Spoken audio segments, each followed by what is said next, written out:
Hello everyone, this is Chaz and you're watching Vera Wolf Gaming. We're going to go through a little Dragon's Dogma 2 and I'm super excited about it. So Dragon's Dogma 2 is very detailed when it comes to character creativity. Like, you can go through absolutely everything: hair, nose, freckles, tattoos, and customize your character exactly how you want, which is one of my favorite things to do in a lot of games. I love making a character. The coolest part is that your character will be in, like the cutscenes and the story, because it's about you, the Arisen. So it's really awesome that you get to make a character however you want. You can make them short, stout, big, all sorts of colors, whatever. And it's pretty cool. They even have a cat race, which is interesting. In my head, of course, I'm like, Khajiit has many wares, because I'm a Skyrim gamer. So I thought that was kind of cool if you want to be a cat. But yeah, you can customize your character the best, in the most detailed way that you want to. So it's really fun. I really enjoy doing that. And it's definitely makes it like you're really in the game. So enjoy that part, because it's going to take you hours before you're like, okay, this is good. You will get lost in the scenery of this game. They definitely just made it absolutely gorgeous.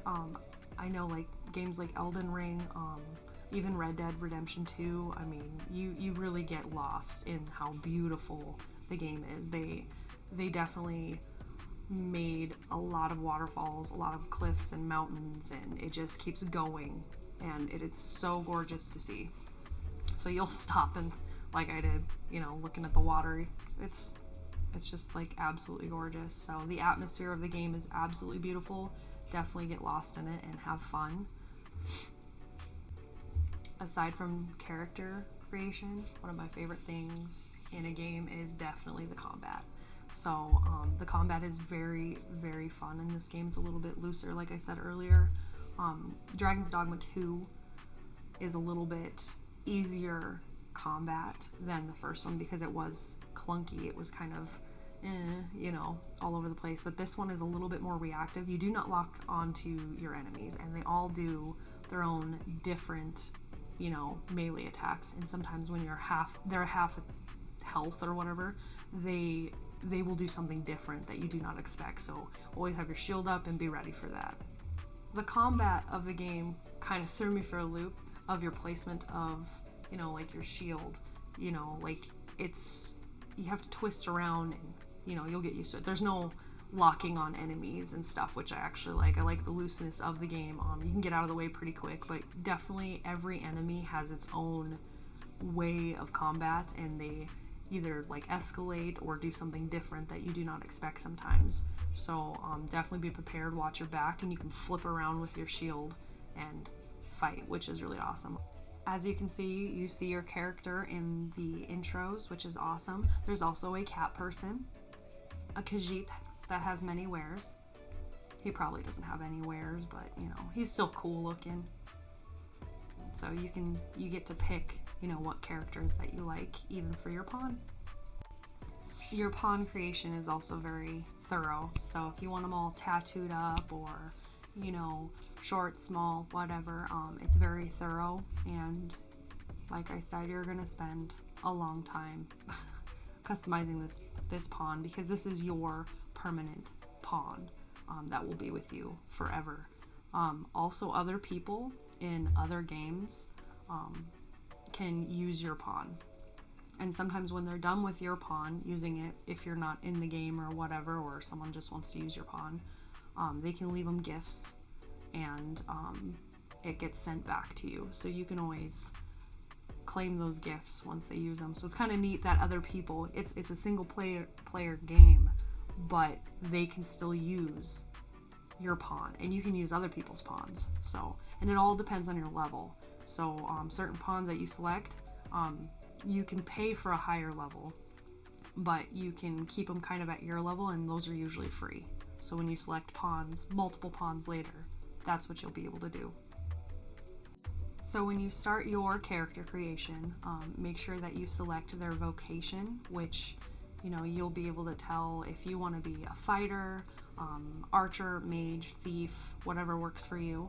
I'm usually a fighter, occasionally an archer, but usually a fighter. I like heavy fighting and armor and sword and board, so that's kind of my thing. There's also like how you want your character to be. So like when you get to your pawn, you'll be able to pick the same things. If you want them to be kind-hearted, calm, or simple, or straightforward, it will walk you through what those all entail. Once your main pawn is created, you can go back into the rift and go get your other two. You are supposed to have a total of 3, your main and your 2 other pawns. So make sure you go back into the rift, and it'll show you what options you have for pawns in the rift. Once you go back into the rift, you will be able to look kind of at everyone and see which characters will work for you. They do have the free ones, which are more at your level, and they're good to start out with. Every time you get to some villages and stuff, they'll have like some sort of a rift stone or a place to stay or whatever. But when you go into the rift, you can upgrade. So let's say you're level 9, you can go back into the rift and swap out your pawns. I usually run with, of course, a mage and an archer.